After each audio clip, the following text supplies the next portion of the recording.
Wow, that was fantastic, wasn't it? Right, what he says underneath that is that we should practice this for 30 days. It's not that they haven't been removed, that God hasn't removed them, but we just need to transform our mind. Because we've been living with these for so long, and we need to transform our mind. It's a bit like a phantom limb, you know.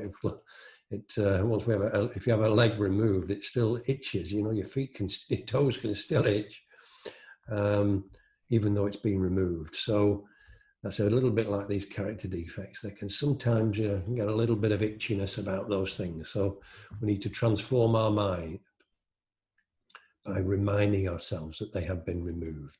So what would the old timers say about this? Well, the old timers would say that I've gotten rid of a whole load of trash today. For some of us, pretty heavy loads. And that would just reinforce Clarence's favourite Bible verse, which was 2 Corinthians 5:17. Therefore, if any man is in Christ, he is a new creature. The old things have passed away. Behold, new things have come. That's what it's about. What this step is all about. The old has gone, the new is here.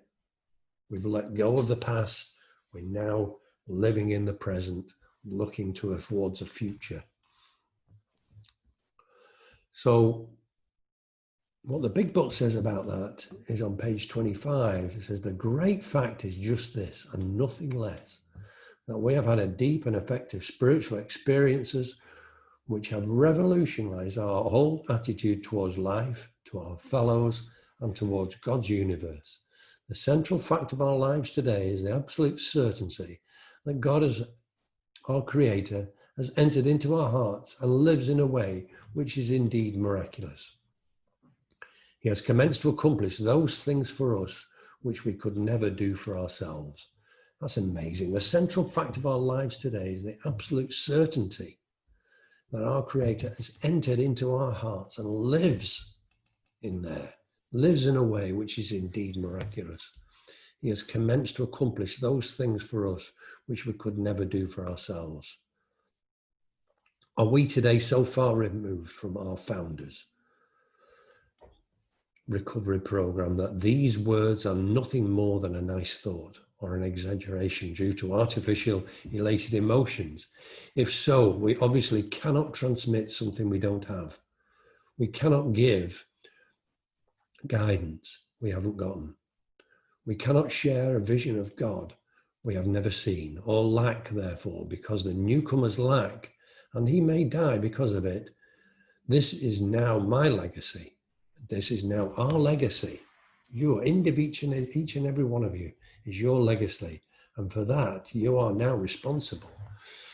So this completes the second phase, the submission phase of our program. At this point, Clarence would often say that we are as clean as a hound's tooth. We have erased our past just like erasing a tape. These defects of character have been removed like an unwelcome guest we have had in our home. They probably will try to come back. But as for right now, this very moment, they've gone. Steps 10, 11, and 12 teach us how to keep these out of our lives. So at this point now, we have completed the phase 2 of the submission phase. So if you've completed that and you've said that prayer, sign the bottom of it and date it. And let's move on to steps 8 and 9. Thank you.